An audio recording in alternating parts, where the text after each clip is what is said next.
आज की कहानी जीवन का आनंद। एक बार एक सम्राट एक साधु से बहुत प्रभावित हो गए। सम्राट रोज रात को अपने घोड़े पर सवार होकर राज्य के चक्कर लगाने निकलते थे। उस समय रोज उस साधु को देखते थे।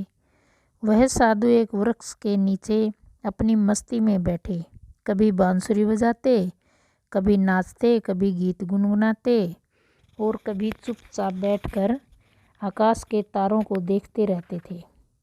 सम्राट जब भी घोड़े पर सवार होकर उसके पास से निकलते तो वहाँ रुक जाते, उसकी मस्ती को देखते और फिर वहाँ से चले जाते। धीरे धीरे उनको उस साधु को देखने में इतना रस मिलने लगा कि उसे देखते देखते समय कब बीत जाता उन्हें पता ही नहीं चलता। वे एक झाड़ी के पीछे दूर चुपचाप खड़े रहते और उस साधु की मस्ती देखते रहते। उसकी मस्ती में ऐसे खो जाते कि खुद भी मस्त होकर घर लौटते। यह रोज का काम हो गया था। एक दिन सम्राट इतना भाव विभोर हो गए कि उस साधु के चरणों में गिर पड़े और कहा कि हे गुरुदेव, मैं आपको यहाँ और नहीं रहने दूंगा। वर्षा ऋतु करीब आ रही है। यह वृक्ष है, इसके नीचे आप बारिश में कैसे रहेंगे? आप मेरे महल में चलकर मुझ पर कृपा करें, मुझे सेवा का अवसर दे। यह सुनते ही साधु खड़े हो गए और अपनी झोली उठाई और कहा, चलो। यह देखकर सम्राट को बहुत सदमा लगा। सम्राट ने तो सोचा था कि मेरी बात सुनकर साधु कहेंगे, कैसा महल, कहाँ का महल, हम जहाँ हैं वहीं मस्त हैं, हम महलों में नहीं जाना चाहते, हमने महलों और सभी सुख सुविधाओं का त्याग कर दिया है। सम्राट के मन में तो साधु से यह सब सुनने की अपेक्षा थी। अगर साधु ने ऐसा कहा होता तो सम्राट उनके पैरों में गिरकर कुछ विनती और कर लेते, लेकिन साधु तुरंत चलने को तैयार हो गए तो सम्राट थोड़ा सदमे में आ गए। उन्होंने सोचा कि कहीं मैंने गलती तो नहीं कर दी, इस आदमी ने मेरे साथ कोई चालबाजी तो नहीं की है, यह इसकी महल में घुसने की कोशिश तरकीब तो नहीं है, यह कहीं मेरे ऊपर ही जाल तो नहीं फेंक रहा था, मैं फालतू ही इसके चक्कर में पड़ा। सम्राट यह सब सोच ही रहा था कि तब तक वह साधु सम्राट के घोड़े पर चढ़कर बैठ गया और उसने सम्राट को चलने के लिए कहा। सम्राट को जिंदगी में पहली बार पैदल चलना पड़ा, जबकि वह साधु बड़े मज़े से घोड़े पर बैठकर जा रहा था। सम्राट का मन शक के घेरे में फंस गया, लेकिन सम्राट अब अपनी बात से पलट भी नहीं सकते थे। वे अपने वचन के अधीन थे। सम्राट के मन में साधु के लिए सम्मान खत्म हो चुका था।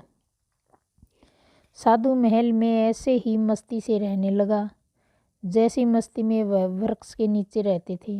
साधु वृक्ष के नीचे भी बांसुरी बजाते थे और महल में भी आकर वही बांसुरी से ही बजा रहे थे, लेकिन अब वह मखमल के गद्दे पर बैठकर बांसुरी बजा रहे थे। यह सब देखकर सम्राट का दिल जलने लगा। वह सोचने लगा कि मैं किसे उठा लाया, यह कोई साधु नहीं है, सम्राट से भी ज़्यादा शान से वह रहता है। सम्राट को चिंता और फिक्र भी थी, क्योंकि उन्हें अपना साम्राज्य, अपना महल, अपनी धन दौलत सभी को संभालना था, लेकिन साधु को तो कोई चिंता ही नहीं थी। वह तो अपनी ही मस्ती में बांसुरी बजाए, नाचे, गाए और मस्ती में भोजन करे। 6 महीने तक किसी तरह सम्राट ने बर्दाश्त किया, लेकिन अब बात सम्राट के सहन के बाहर हो गई। एक दिन सम्राट ने साधु से कहा कि हे गुरुदेव, मेरे मन में एक जिज्ञासा है, मुझे जानना है कि अब मुझ में और आप में क्या फ़र्क है। साधु ने कहा कि फ़र्क जानना चाहते हो? सम्राट ने कहा, हाँ महाराज। साधु ने कहा कि तुम 6 महीने क्यों परेशान रहे, यह बात तुम उसी दिन उसी वक्त पूछ लेते जब मैं तुम्हारे घोड़े पर बैठा था, क्योंकि मैंने तो देख ही लिया था कि यह बात तुम्हारे मन में उसी वक्त उठ गई थी जब मैं अपना झोला उठाकर तुम्हारे साथ चलने को राजी हुआ था। उसी वक्त मैंने तुम्हारा चेहरा पढ़ लिया था। यह प्रश्न तो उस वक्त भी तुम्हारे भीतर था। अरे बुद्धू, तुमने 6 महीने तक अपना दिल क्यों जलाया? वहीं पूछ लिया होता तो मैं झोला डालकर फिर वहीं बैठ जाता। क्यों नहीं पूछा तुमने? क्यों संकोच था तुम्हारे मन में? मैं प्रतीक्षा ही कर रहा था कि कब तुम मुझसे पूछोगे कि ठीक है, कल सुबह मैं तुम्हें फ़र्क बता ही देता हूँ, लेकिन हाँ, गांव के बाहर बताऊँगा। सम्राट बहुत उत्सुक थे जानने के लिए कि क्या फ़र्क है। सम्राट ने सोचा कि खाना जो मैं खाता हूँ वह भी वही खाता है। मैं जिस कमरे में रहता हूँ उसमें से ज़्यादा सुंदर कमरे में ये साधु रहते हैं। मेरा 2-3 नौकरों से काम चल जाता है, लेकिन वह पूरे 15-20 नौकरों से काम करवाता है। इसकी ज़रूरतों का कोई अंत नहीं। कपड़े शानदार पहनते हैं। यह खुद ही इस महल का सम्राट मालूम पड़ता है। कम से कम महल के बाकी लोग मुझसे डरते तो हैं। इसकी आंखों में तो डर नाम की कोई चीज़ ही नहीं है। बस पूरे दिन बिना किसी चिंता के मस्त बांसुरी बजाते रहते हैं। अब देखते हैं कि आज क्या फ़र्क बतलाते हैं। उस पूरी रात सम्राट सो नहीं पाए। सुबह जल्दी से तैयार होकर वह साधु के पास पहुंच गए। वहां जाकर देखा कि साधु ने वही पुराने कपड़े पहने हुए थे, जो कपड़े पहनकर वह वृक्ष के नीचे बैठते थे। एक हाथ में उसका झोला और दूसरे हाथ में उसकी बांसुरी थी। वह तैयार खड़ा था। सम्राट ने कहा, चले महाराज। फिर दोनों महल के बाहर निकल आए। चलते चलते गांव की नदी पार हो गई। कुछ ही देर में वह दोनों गांव के बाहर आ गए। सम्राट ने पूछा, अभी और कितना चलना है? साधु ने कहा, बस कुछ देर और। चलते चलते सुबह से दोपहर हो गई। सम्राट ने कहा कि बस अब मुझसे और आगे नहीं चला जाएगा। जो भी कहना है यहीं कह दो। साधु ने कहा कि मैं तो और आगे जा रहा हूँ, तुम चल रहे हो या नहीं? सम्राट ने कहा, मैं कैसे चल सकता हूँ? मेरा महल, मेरी बीबी, मेरे बच्चे, मेरा धन दौलत सब कुछ पीछे रह गया है। मैं तुम्हारी तरह फ़कीर तो हूँ नहीं जिसे किसी चीज़ की फिक्र नहीं है। साधु ने कहा, बस यही फ़र्क है तुम्हारे और मेरे बीच में। मैं कहीं भी जा सकता हूँ, तुम नहीं जा सकते। मैं हर परिस्थिति में खुश रह सकता हूँ, लेकिन तुम नहीं रह सकते हो। जब मैं उस वृक्ष के नीचे रहता था तब भी मस्ती में रहता था और अपनी ज़िंदगी के एक एक पल को जीता था। और मैं महल चला गया तब भी मैंने अपने जीवन के एक एक क्षण को पूरी मस्ती और खुशी के साथ जिया। अब मैं और कहीं और चला जाऊंगा तब भी मैं ऐसे ही जी लूँगा। हम जिस वक्त जहाँ रहते हैं पूरे तरीके से वहीं रहते हैं। हम ना तो अपने बीते हुए कल के बारे में सोचकर पश्चाताप करते हैं और ना ही भविष्य की चिंता करके अपने वर्तमान को खराब करते हैं।